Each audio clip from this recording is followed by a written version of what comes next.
All right, welcome everyone to Friday Night Horror Trivia here on Kings of Horror. I am Patrick, filling in for Shelby tonight. Rather, with me as always is Uncle Pete. How are you doing this week? Hey everybody, it's me, your friendly neighborhood Uncle Pete. We're back for another week of trivia. They try to make it a little bit more difficult this week since last week, Joseph got a perfect score, so it's been a little difficult. But I'm doing well. Work is work. Getting a surgery I really need next week in 2 weeks, so I'm looking forward to it. I've had a hernia for a couple of months and it's been miserable. So July 8th, looking forward to it. Other than that, hanging in there with the rest of us. How's Nice. everybody doing? Any plans for this weekend? Let us know what you have going on this weekend, what you've seen this week. Again, we have the countdown timer going just to make sure we have enough people get the notification in time and can pop in who and when or whenever they want to. Real quick here, about a Who's minute. got their tickets to Superman? Because I got my tickets for Superman and Fantastic Four. I'm more excited for Superman because it just feels like a comic book movie. Mm-hmm. Fantastic Four does, but Ben Grimm not having a gravelly voice is not working well for me. But Yeah. Superman, it looks like it's going to be a blast, especially with Crypto, the super dog. Mm-hmm. Yeah, that's. I'm not like a diehard Superman fan, but I am looking forward to that more so than I was looking forward to anything that Zack Snyder was doing with that property. So Oh. You're so dark. You must be from the Snyderverse. Yeah, it just seems light and colorful. I mean, they gave Guy Gardner, my favorite Green Lantern. They gave him the bowl cut, and he looks like he's good at like Nathan Fillion is just gonna like he's gonna be perfect for the role. all right, yeah, He's gonna fit right in. It just looks like Mr. Terrific looks like he does in the comics. yeah. Plus Crypto. And I've already seen the memes that saying I know it's a CGI dog, but if anything happens to that dog, John Wick will happen. Right? All you gotta do is tell John Wick. Is anybody out there? Well, we got a few more seconds till we get ready. Anybody seen any good movies? Any recommendations or not recommendations? Things That's to true. pass on. It's been lots of I agree. Christopher Reeves is my Superman. oh Period. yeah, for sure. He is my Superman. Much like Keaton is the definitive He Batman. is the quintessential Batman. Mm-hmm. Yeah, that's what they did. Superman 78 and Batman 89 carryover comics in that art style in like Cool. those universes, which was kind of cool. That is cool. All right, question 1, and this was your Patreon and YouTube member supplied answer. If you subscribe to our Patreon or join us here on YouTube as a member, you should find a button somewhere that says "Join Now." We drop one new question or one new answer a week. Number 1, in the Beyond, what U.S. state does the movie take place in? Is it 1, Louisiana, 2, Knott's Berry Farm, 3, Florida, or 4, California? Again, type 1, 2, 3, or 4 for the answer you think is correct. And if you want to join the Patreon, there is our QR code you can press, scan. Links are also in the description. So, How much better would the Beyond have been if it actually took place at Knott's Berry Farm? That I would be mean, amazing. I think it'd be even better movies, mind you. I love me some Fulci. Yeah, Boom! Look at that. 100% obviously. Yep. Louisiana. All right. I've So far, been to everybody's tied for Louisiana first one place. time. Congratulations. Congratulations. Highly recommend going to Lafayette, Louisiana, and getting their food. The food down there is amazing if you like Cajun food. I'm not a big fan of Cajun. It's just, Really? I'm a Yankee from New York, so Yeah, yeah. you know, I'd probably go Italian more than anything. So yeah, it just Yeah. was limited. But and then some more Italiano. Yeah, don't torture a duckling. Where does the final confrontation take place? Where is it near? Is it a duck pond, a cliff, a church, or a cemetery? A wonderful giallo I watched a few years ago. Covered it on Nails in a Coffin. You should check it out when we're done with trivia. Mm-hmm. Yeah, don't torture a duckling. It's an iconic giallo ending. Takes place somewhere. Where is it near? Is it near a duck pond, a cliff, a church, or a cemetery? This was one of Argento's films that made up his animal trilogy. This, Four Flies on Grey Velvet, and Cat O' Nine Tails made up his animal trilogy of giallo films. I remember in this movie, the movie, the actor, I can't remember the actress's name, but she plays Patrizia. Oh, loved her. Mm-hmm. Yeah, you just fall in love with actresses from that time. Just they're just so iconic. I think most of you guys got this, found the same answer on this one. It was, of course, it took place on a very special effects don't hold up, but yeah, it was a cliff with the priest falling down the cliff and kind of it's a mannequin. So, but back then it worked, and I love it for its charm. Mm-hmm. Yeah, but really good movie, really good giallo. Another you guys should check out. But 2 for 2, so hopefully Yeah. you got to make these questions harder. Hopefully, one I think will trick some of you. Try to make it a little bit trickier, but it looks like we're gonna have to get harder and harder right now. So, all right, next on. All right. Question number 3. Which of these movies has not been on the UK's Video Nasties list? Which film is not on that infamous Video Nasties list? Is it 1, The Exorcist, 2, The Burning, 3, Evil Speak, or 4, Anthropophagus? I saw Anthropophagus a couple years ago for the first time. What a wild, fun movie. Dude, I was terrified of that movie because of the cover. The Yeah, cover just, that's a great even as cover. an adult, that cover freaks me the hell out. Hmm. And the movie is just so good. Actually, all 4 of these movies are fantastic. Oh yeah, all of them. Evil Speak's amazing with Clint Howard. Clint Yep, Howard. Yep. young Clint Howard. Yeah, yeah. I was just watching it earlier today. Which that All one? 4 of these are fantastic. I mean, obviously, The Exorcist, but Yeah. and if you guys think you know the answer and you're worried about copying, because I've seen comments in there, just wait to the last few seconds to answer so that way people won't try and follow the lead. But I know people have been accused, but yeah, it was actually The Exorcist. Evil Speak was on there. Yeah, Evil Speak, Anthropophagus, Crazy. and The Burning were. I verified it today. Don't ask anybody. The Exorcist was not on the UK Videos Nasties. The other 3 were. Interesting. That would be a fun list to go through and do like a little mini ongoing discussion series on. There's some good. There's some That'd be fun. interesting films in there. I looked at the list today. A lot I haven't seen. Yeah, Evil Speak was on there. Interesting. But what's also on there is the next question. And this horror film only cost $15,000 to make, but spawned a franchise that has grossed over $100 million.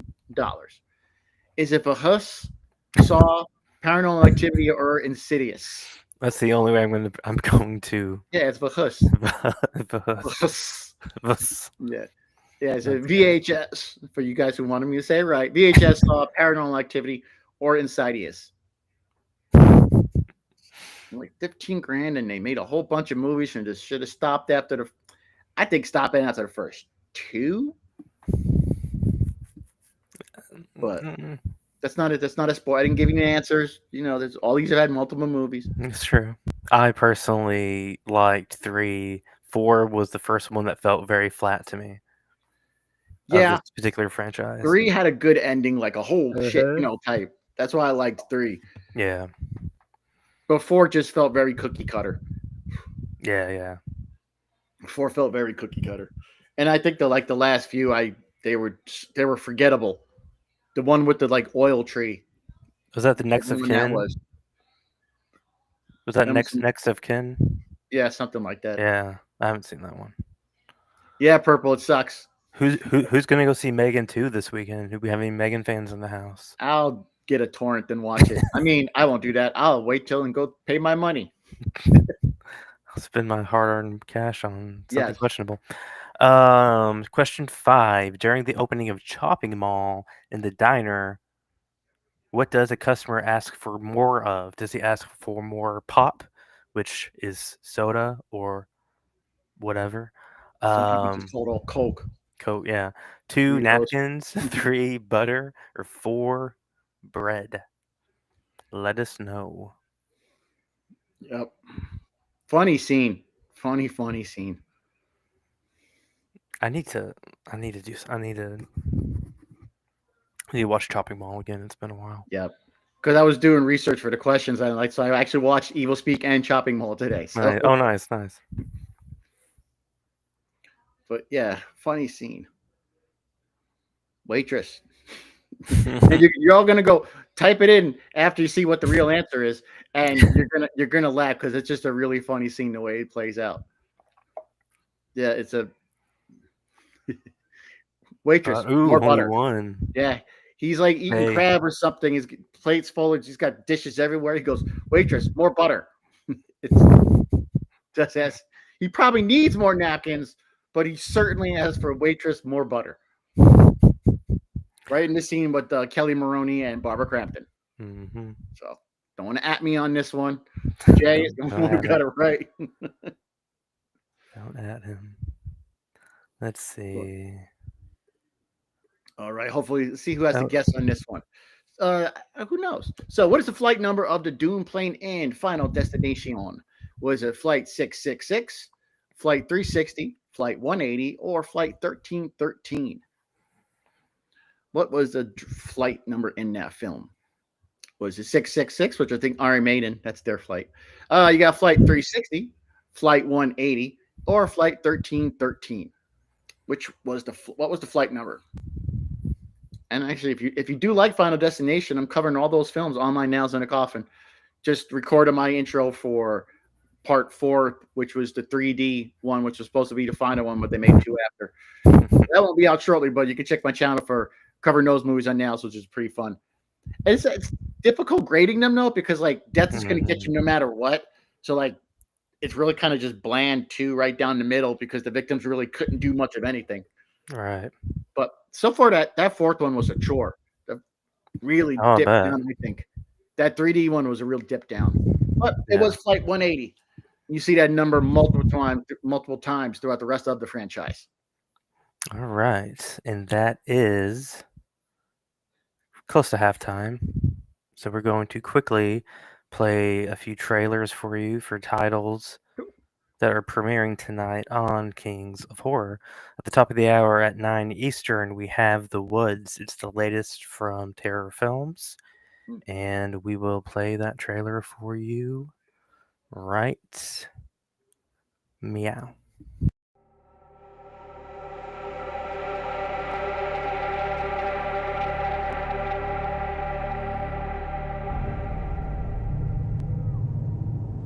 Kate Reed, I want to thank you for sitting down with me today. You are the sole survivor of what has become one of the more fascinating homicide cases. Do you think that people just disappear in the woods? She's been acting kind of weird. It isn't gonna go away, even if we do. You're okay.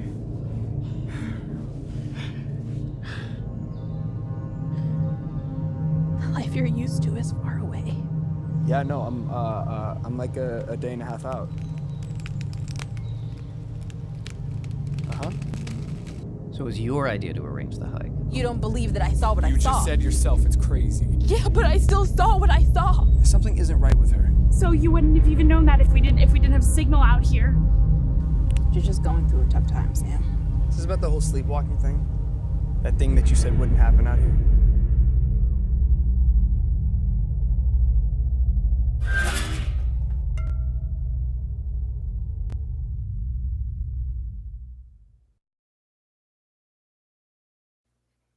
And that is a Pretty cool. worldwide release, so everyone can check it out. Again, that's at the top of the hour. And after that, we have our second feature, which is keeping in theme, called Something in the Woods from Uncorked Entertainment. And we'll play that trailer also now. Any news on the Pulitzer board? You're definitely one of the front runners. I don't want to be a front runner. I want to win, so make it happen.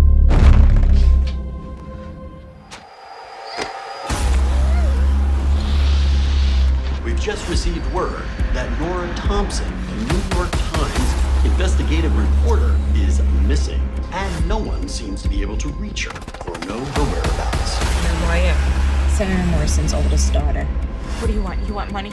I'll get you whatever you want.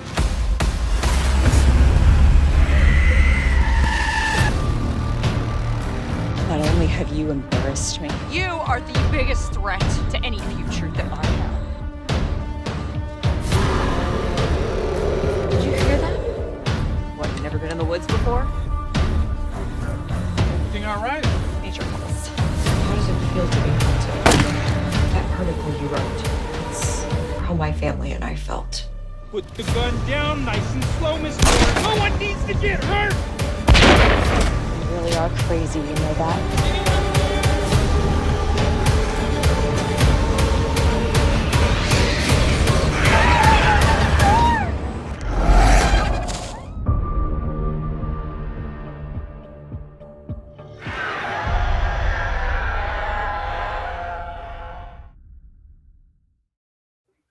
So there we go. Yeah. So What are you gonna watch? Something in the Woods? It's not out. In the, like, what are you gonna be watching in the woods? Right. Something in the Woods. So join us at the top of the hour for a double feature of films that take place in the woods. Nettie says, I live in the wood in 34 acres of woods. I would never go into the woods after dark. So, all right. Would you rather go into the woods or go into the city after dark? It's true. You know, I'd rather go into the woods. All right. So with that, we will continue trivia. That was question 6. Moving on to question number 7. Again, we have a double feature after this. Tomorrow night, we have another double feature, and then we have before that we have another edition of home horror cooking from the guys who do Meet the Carvers. They'll be doing a new recipe inspired by the fog. Question 7: what location does John Ryder corner Jim in The Hitcher? What location does John Ryder, played by Rucker Hauer, where does he corner Jim, played by C. Thomas Howell, in The Hitcher? Is it 1, Roy's Motel and Cafe, 2, Route 66 Inn, Route 66 Inn, 3, Rosie's Diner, or 4, Cafe 24? What As much as is it? I dare say this movie's underrated because I know people love it, but it's just like that good of a movie that more people don't. It is. More people should talk about how terrifying he is in that movie. Oh, he's phenomenal in that film. I have a really awesome dual sign print from Rucker Hauer and C. Thomas Howell. It has both of them in it. Oh, I was lucky enough to get that a couple years before Rucker passed. such a good movie. Mm-hmm. I mean, as far as remakes go, I'd say it's mid. Ooh, But whoa, Roy's Motel and Cafe. Everyone thought it was Rosie's Diner. actually, yeah. And then I think there was Southbound. That cafe was in. There's a couple of other movies where Roy's Motel and Cafe actually takes place. Rosie's Diner, I just kind of made up. I think. It sounds like someone's diner. Yeah, I just made. See, that's Like the Blood Diner. Yeah, I probably made it up. I was watching the Jetsons, and I thought, hey, Rose, what if she had a diner? All right. Who is the sister of Marion Crane from the Psycho franchise? Is it Norma Smith, Leela Loomis, Laura Miller, or Cindy Crane? Who's the sister of her in the Psycho? Is it Norma, Leela, Laura, or Cindy? I think the first 2 Psycho movies are good. TV show wasn't bad. The kid who played Norman was great. I like the TV show a lot. Yeah, I felt like, considering how they expanded that world, I felt like it was I don't know. I thought it was just a solid series. It had like the TV show had not a Hitchcock theme, but you can see the influences, just like in some of the camera work and like the And lighting. the whole series, it's a slow burn as a series. Yeah. It takes seasons for it to escalate, but when it does, it hits the fan, and it's so good. But what was the name of Marion Crane's sister? I think a couple different answers across this one. Mm-hmm. It was Leela Loomis. Oh, Wow. Pretty not even. Most of you thought A, B, and then C. Okay. Pretty even across the board, I guess. mm-hmm. But yeah, people don't remember the sister. I think Loomis is because of what Sam Loomis. So I think that's right threw people off. Because I believe that was the brother's name. Yeah. All right, question 9. What kind of pizza do the girls order in Slumber Party Massacre? Is it 1, sausage and peppers, 2, pineapple, ham, and olives, 3, pepperoni, or 4, mushrooms and olives? What toppings are on that infamous pizza in Slumber Party Massacre? They just eat it off a dead guy. Yep. Okay, we're talking pizza, so I have to ask, who's going to give us the right answer and say pineapple on pizza is disgusting, and who's going to be wrong and say it's edible? Which side of fence? You're going to be right or are you going to be wrong? I'm not a fan of pineapple on pizza just because the idea of it being hot is kind of off-putting to me. Yeah. If it was like fresh pineapple, that might be different. I would try that, but I'll take anchovies over pineapple. I'd rather it be like more minced than just roughly chopped. If it's like a fresh pineapple, I think that could be cool. But yeah. Boom. Mushrooms and olives, 25%. I love pineapple itself. Yeah, pineapple is great by itself. Mm-hmm. Oh, sausage. Oh, that's something new. And sausage and peppers. Yeah. An underrated combination is just beef and green olives. Really, I'm a cheese guy. I'm not cheese? a topping on my pizza, dude. Oh, interesting. I just like plain cheese, light sauce, well done, perfect. Huh. And wrapping up, hopefully not a perfect trivia, but a fun one. Let's wrap it up. Question number 10. What brand of gas station is in the town at the beginning of Friday the 13th Part 2? Is it Sinclair Gas, Shell Gas, Exxon, or BP? What is the brand of gas station at the beginning of one of the better Friday the 13th films? Sackhead, I wonder like what Jason would have been like if we kept the sack. Yeah, that was with just the one eye hole. Yeah, it works. I felt like it could have worked for another film or two because you really don't see that until the end. So because like, it would have been cool to see him in 3 more. At sundown. Yeah, that's what I like about it's a creepy mask if they pull it off right. Maybe that's why they didn't go with it because that had already been done almost directly before. I don't know. But let's get that final answer for number 10. See how everybody did tonight. I think the winner probably got 8. I'm gonna say a couple of y'all, on some. So I think the winner probably got 8 right. I'll say 7. I'll say 7. Boom. Ooh, it was Exxon. Yep, this was not an Uncle Pete question, so I can't verify. I don't remember, so I'm just going back. I just watched it, but I'll have to check. But I think it might be 7 because I know. Because there was a couple that like only 7. One got them. Yeah, I think 7. See, my problem with toppings on pizza is they don't cook the toppings before they put it on the pizza, so it's not fully cooked. That's true. And you get a whole texture thing. But hey, Jay wins 7. With 7. And no ties. He went straight up. But then we got a 4-way tie for second place. Mm-hmm. Summer always up there. Joseph always on the top spot. Robert, welcome. Cool spat. Sorry. But Jay, I think it's his 3rd win of the season so far. Congrats, Jay. Doing well. Doing well, Jay. This week. Also, another incentive for you all to check out the Patreon or join the YouTube membership is we will be dropping probably maybe even after trivia, dropping a poll question to determine what July's theme trivia will be. So if you want to help vote on things that can, alter the landscape here on KOH, Yep. choose topics, join We can even get like Patreon. a Giallo theme and really piss off Shelby. How fun would that be? I think that will be a choice. I think everyone should vote on Shallow as the choice for theme trivia for July. So again, join YouTube members, join us on Patreon, and yeah, congrats again, Jay, for winning this week. Yep. Thanks to everybody showing up. I appreciate it. Hopefully you guys had some fun. We gave you some good laughs, good questions. And we'll catch you. Stay tuned for The Woods, and then followed by Something in the Woods. So tonight, double feature taking place in the woods tonight. Join us, enjoy it, and we'll talk to you next Friday night. Yeah, go out in the woods and watch these movies in the woods. Do that. That's Woodception. Woodception. That's the move tonight. Have a good night, everybody.